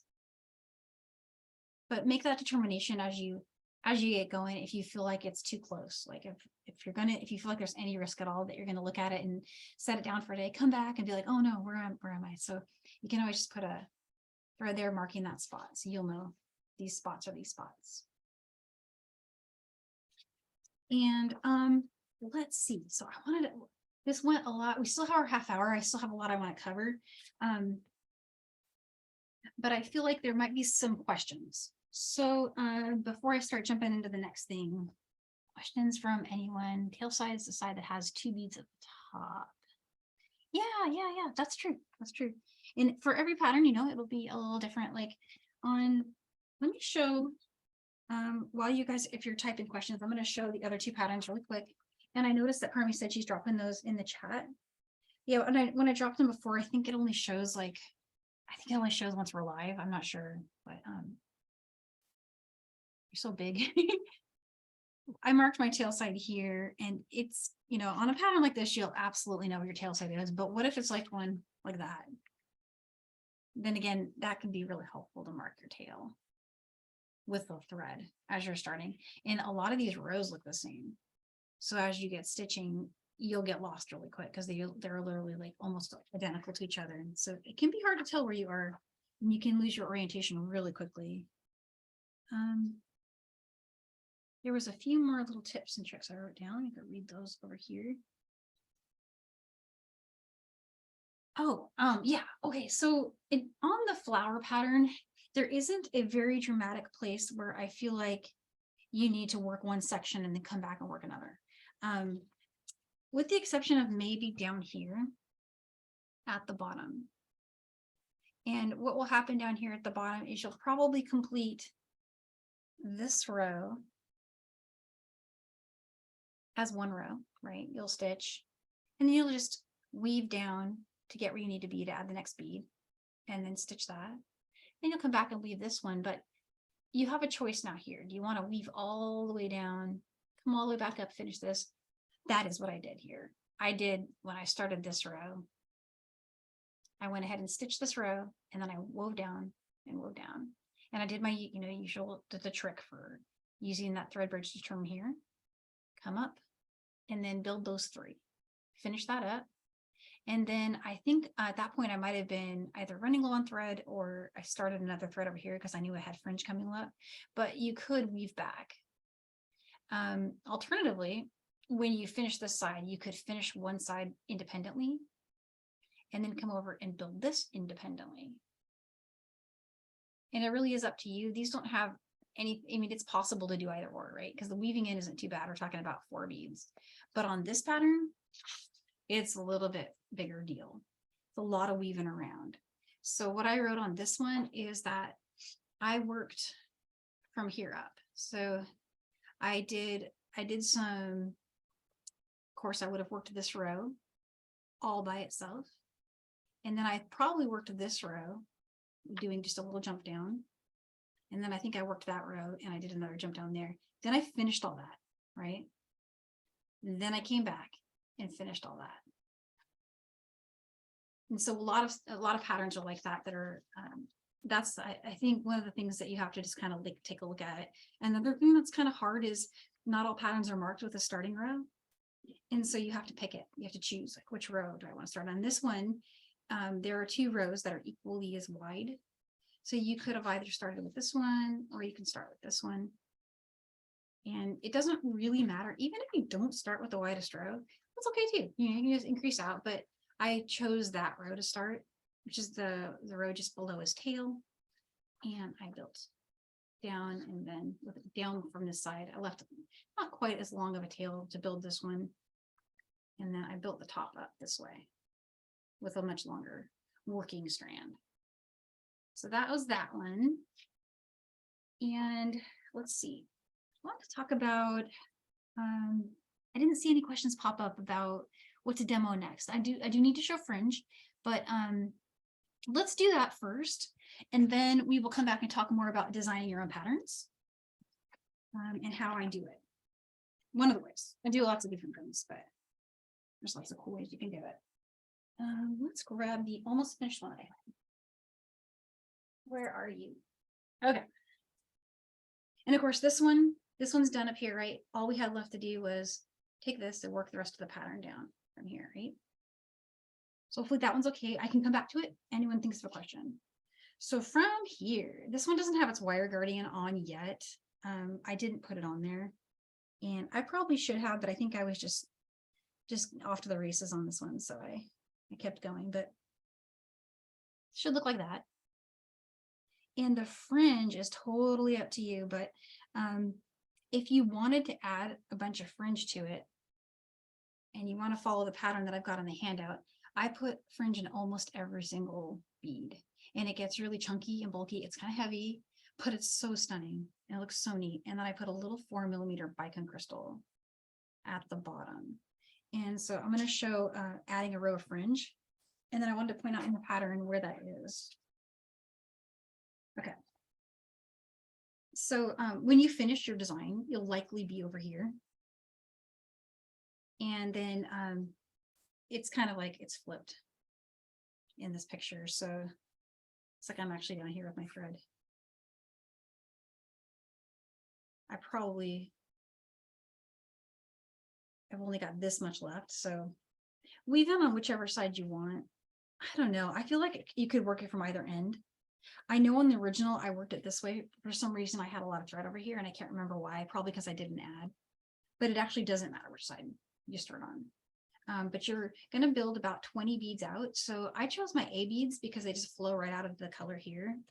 So I added 20 A beads, and then I added a little pattern of reds and bicones, and I used another A bead to turn because it hides your thread.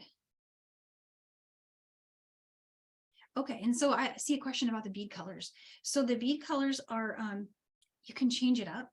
Some of them are already on the Michaels wall as individual tubes of 22 grams.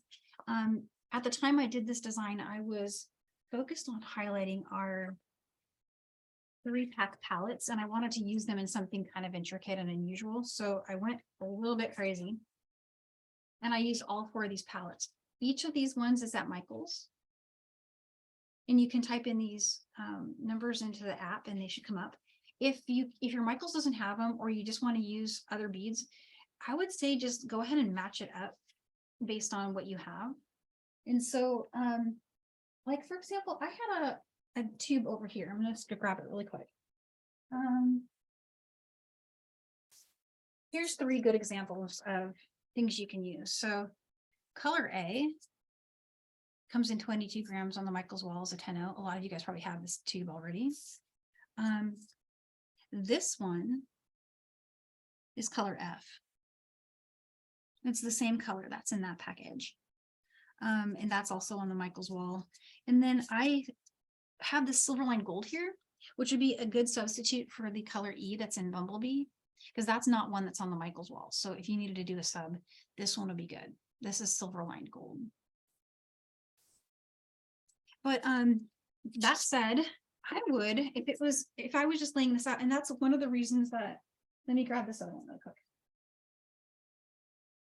When it comes to just colors in general, because colors are hard to figure out. Like, I spent a lot of time really trying to match. And when we talk about design, I'll talk about why I went crazy with all those reds. I was trying to create, like, you know, when light hits a petal, you have different colors. You have a lighter color at the center, then it goes to a much deeper crimson red, and then it comes out to the side and gets lighter again. I was trying to mimic that from an actual photo. And that was why I had so many reds and so many different golds going on. But on these ones, I was actually just, you know, doing geometry, right? I was just playing. And so for something like this, colors are really like, you could just pick whatever you want. So what I did is I wrote blue, white, orange, red. I actually ended up changing that orange to a silver line pink in my finished design because I liked it and it was what I had. I didn't like the opaque orange I had, so I went with that. But if I had this to do again, to make again, I would have definitely used like a metallic silver and a metallic gold because I wanted it to be a contrast, right? So it's something that you have to play with. Unfortunately, like if you just want to lay out your beads, lay them all out and see what do I like looking next to that bead. And also something to think about comes up in looming too, is like a bead in a big pile, like this up here. Beads like this look very different from each other when they're laid out in large piles. But when you place them individually, side by side, they do not stand out from each other as well.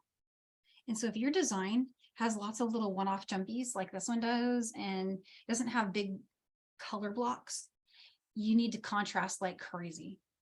So when you're designing something, oh, the names from the long tubes. Yes. White pearl, silver lined gold, and this was just silver lined red on the website. And the way Michaels has our Czech beads listed, it's actually super handy. So if you just type in Czech 10O, like a 10 / O, it will come up with a thing where you can just click on the colors and it'll say the names, like a little swatch window. That's really handy for shopping. But what also I can do is I can grab our handout for just the regular planogram wall, and that has all of the SKUs on it for all the colors. I usually actually include that in most of my PDFs, and just for this one I was using the palettes, so that's why the SKUs for those are there. Yeah, and so let's see, where I was gonna show Fringe, just because in case anyone wants to see that. It's something that I've demoed a lot before.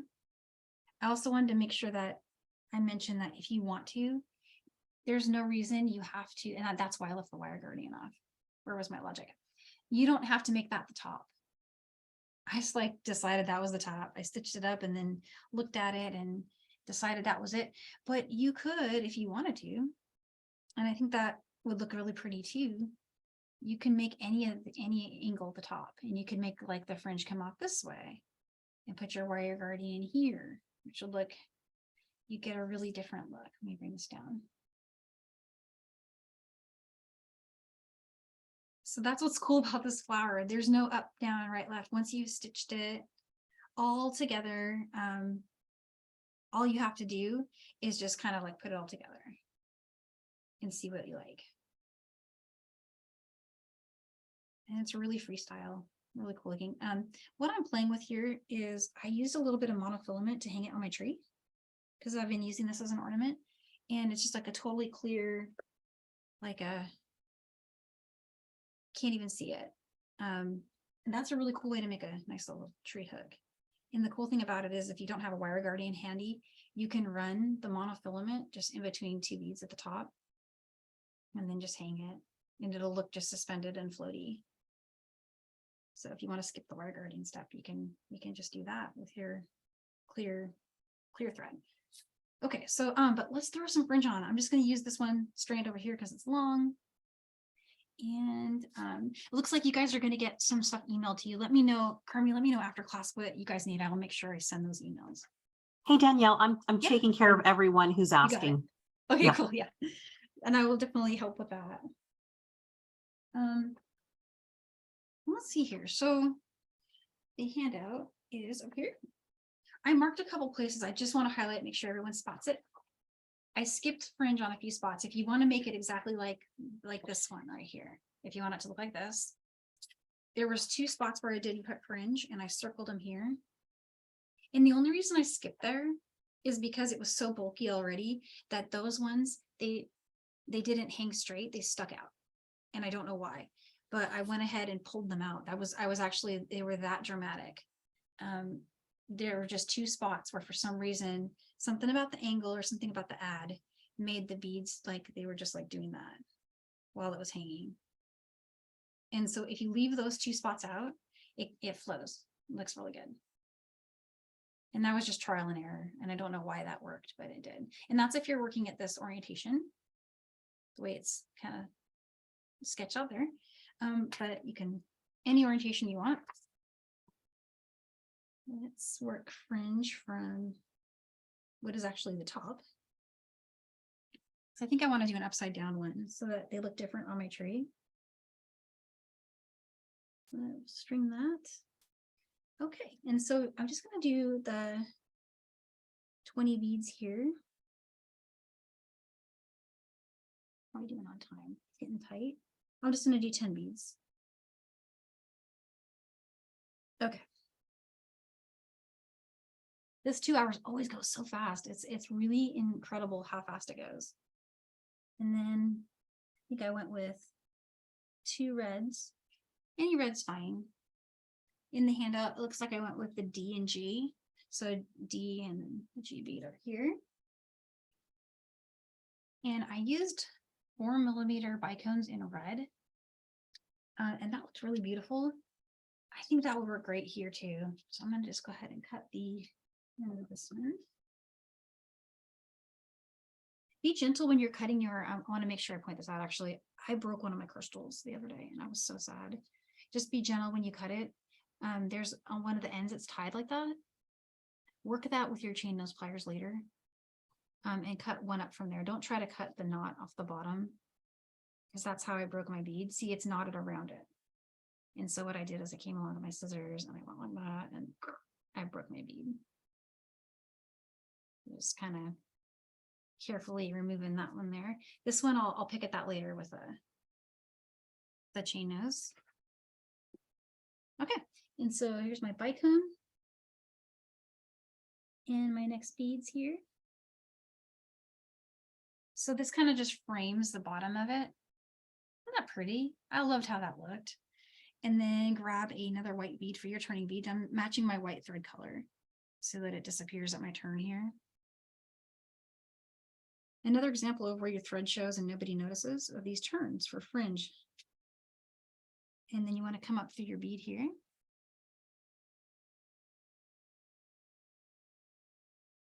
And the one last thing I wanted to show is when you're adding fringe on a step. So for example, if this was just a flat edge, you would just come down to the next one right here and you would just start going with your fringe, right? But when you're adding on a step, you need to get to where your thread is exiting from that bead, right? So to get there, again, I'm going to come up through a bead that because I need to turn and go the other direction, right? So I'm coming up through that bead. I'm going to grab the thread bridge here. This is just hiding that turn, right? And then come around here. Down through there. And then I would add my next little strand of fringe. Let's do that really quick. How many do we want here?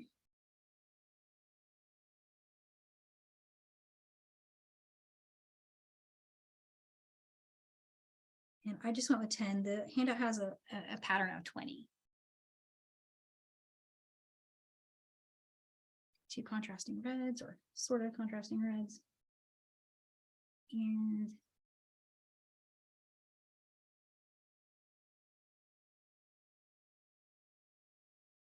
And there we go. Now we need one white for a turn.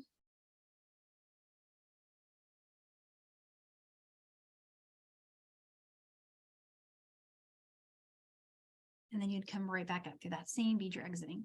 With the steps, you're going to have kind of unusual. And when these are really long, I didn't really have to do that for this one because it's so short, but on a long strand of fringe, another tip is to just go ahead and pinch that last bead, your turning bead. And then with your other working hand, just pull and tighten. You'll get it to lock in place. So they will kind of like, they will layer on steps. They will layer a little bit. And you have to like it. And if you don't like it, skip every other bead in your step and it will still come out so pretty. And once again, it does not matter where you place those fringes, but if you follow this the way it is in the handout here, there's a spot marked where I skipped 2 of the little ads.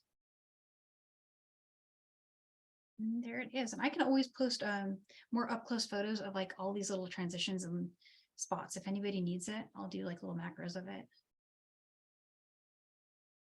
All right. And so we're down to our really close to the 2-hour mark here. And I wanted to ask if anyone's interested in knowing about just designing your own patterns. Because it's fun to build other people's patterns, but there's nothing more fun than building one your own, one that you did yourself. And so I do use software. And one of the software things that I use is Bead Tool 4. It's the most common one. Everyone out there uses it. I don't know who makes it. I have no affiliation, but I've used it for what's going on a decade now. And I mean, I think they update it every once in a while. It gets updated. But I was going to see if, Jimena, if I can switch to my other screen, my face screen. I was going to try to share my screen for just a second. Now, I get nervous doing this because I'm always afraid it's going to crash, but let me show you I'm going to start with the Cardinal here and show you kind of how that was done. So here's my software that I use for it. And it is I don't know if you guys can see the zoom covering up the legend here, but you have options to work with lots of different palettes. You can work with Delicates. You can work with Preciosa, size 11s, and generic colors, any kind of pattern you want, and choose your colors. And then you can save off your colors. And so what I actually did is I built my library. So I know like when I buy a new bead, I'll like build my library here for my colors, and I'll have like bead lists saved that I can bring up. And anyway, how I did this, I actually worked from a photo, and I did the same with the flower, but you can go up to picture and you can open a picture and bring it in. So there's our bird. He was our model for this one, and I added the branch later. But you want to size it. And at the beginning, of course, I forgot to cover, like you can set how many columns and how many rows you want. And then you just bring this over and kind of align it. So it might actually help for me to show you guys on a new one, but what I did, a little smaller, I traced it.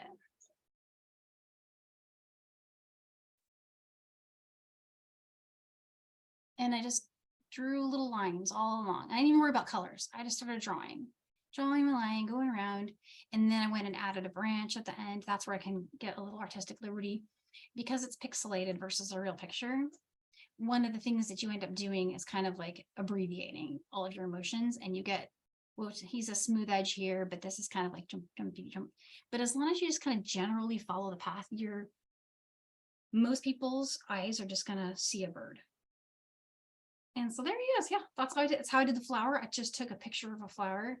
The flower was a little harder because the program wanted to bring in the background the flower had in the photo. So I took that flower into Photoshop and I manually carved it out of the photo and then brought it in here and then used that. So it wasn't as easy to demo as this one. This one, literally all I did was this. I just brought it over, traced it, boom. And so cute. And then you can save it out. You can save out your palette. You can edit your layouts.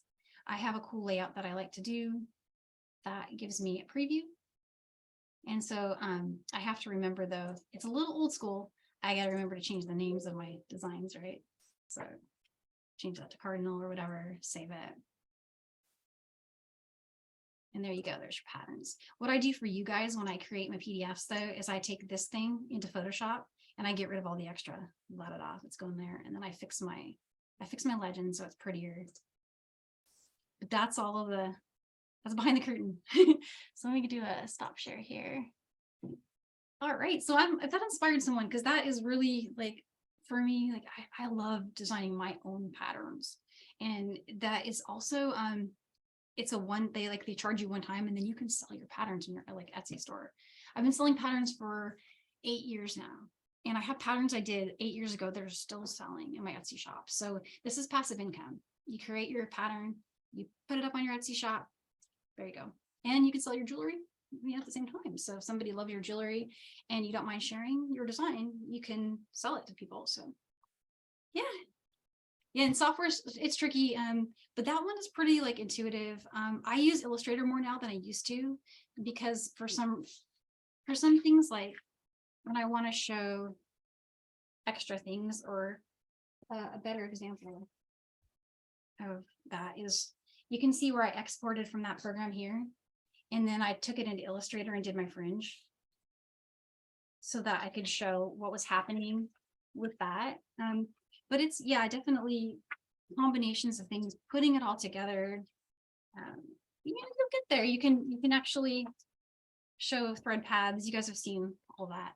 We did all that. So now we're at 152. So I've been trying to pay attention to the chat, but I didn't see super many questions pop up about like if there's anything in the realm of the brick stitch stuff that I didn't cover, or the fringe, or if not, I can just jump in and show you what's coming up in January. And so everyone's pretty quiet. So that's Danielle. Again, sidebars, many thanks coming at you. And Marguerite would love to see your white fringe earrings. My white fringe. I think she can see your board. Yeah, okay. And let's see. Actually, Yumena, would it be okay to thank you so much? You're so awesome. She already knew. I have the class from last week here. So last week we did coffee, cream, and crystal, and we worked it with this Czech palette, which was like, coffee, cream, and mixed up. And the handouts here, this was free online. It's currently replay is on Michael's YouTube channel. All this is I took the colors out of here and I just worked all solid white because it looks kind of bridal, but it's the same pattern, same counts and everything. I just didn't add any extra colors. And I even still stuck with a stainless there. Let me hold it up next to the other one. Let's see. So you can see the difference, but they are identical. I think I used some round little crystals there. The white beads, like the white opaques, they are a little rounder than the black ones a little bit, so they look a little different, and it made it just a little poppier, but it's the same counts, no difference. Yeah, so I love that class. That one was so fun. And these, I'm mailing these up to Toronto eventually, but I keep worrying them. I usually send all my samples up so we can get some really great photographers work done on them. Our photographer Leo does magical things with all of the beady creations, but I have to part with them. I have to send them. So these ones are going to be tough, but they are on the way. I promise. They're still here though. Still after Christmas. I might learn. Let's see. So coming up in January. Let's go to January. We've got these star crystal coming up. And this one is so pretty. Oh my gosh. And it's so sparkly. And it won't come off the board. There we go. But the little bicones on that, they just pop. This is a standard way of doing it's basically kind of like a red and gold weave, honestly, but only with 3 beads instead of 4. And I've seen it done a few different ways, but I've never seen it with a border like that. So I threw a little border on it and put another crystal on top. So this could also be linked with jump rings to become a bracelet. So you could just put jump rings at each of the petal links and make it go all the way around your wrist, or even do a necklace like that if you wanted to get really, really glamorous for New Year's or something. This one, I feel like the pattern's easy enough to follow that even though we're not instructing it until early January, I bet you guys will figure it out. You just take a look and you'll be like, oh yeah, no problem. And you can always find me on the socials if you have questions too. Then after that, we're just going to do kind of almost like a recap of right angle weave. But what this one is this one is kind of a mix up of different counts all in one bracelet. So it starts with one count, moves into another count. And so it's got a really cool little design there. And if you change up the bead colors, you can make that stand out more or blend in more depending on what you want. And then this one is really neat, the jump ring chain. This is our January workshop. I've wanted to do something like this for a while, but I couldn't quite get it right with the sizing. And then when we came out with the stainless steel findings where they have all the different jump ring sizes, I was like, got it, it's gonna work. And so it worked for this one. I'm gonna have a longer, this is bracelet length. I'm gonna do one that is a whole necklace before our January workshop so I can show you what it would look like being a collar length necklace. This is gonna be stunning. You can use bicones, you can use gemstones, anything you want to use here is going to work out great. You can substitute the 8.0 with a 3mm gemstone. So just think of all the like cool ways you can change that up, make it your own. And that's it. That's what I've got. And then I'm working on that herringbone braid, which wish me luck. I keep trying. There's so many good ones out there. That's one of, they've already set the bar really high. So I'm like trying to do good, but hopefully we get there. And that's all I've got for today. Unless there's any questions from you guys, I'm so grateful for you to be here today and get to spend this time with you. It's a creative escape for me. We've had quite the week. I've got sick kiddos and stuff, so like it was nice to just have a moment with beads and friends. Yeah. So I wish I could hear you guys, but I'm just going to send you hearts and lots of love, and I will see you in our next class. And have a great holiday and a great new year. I'll see you then.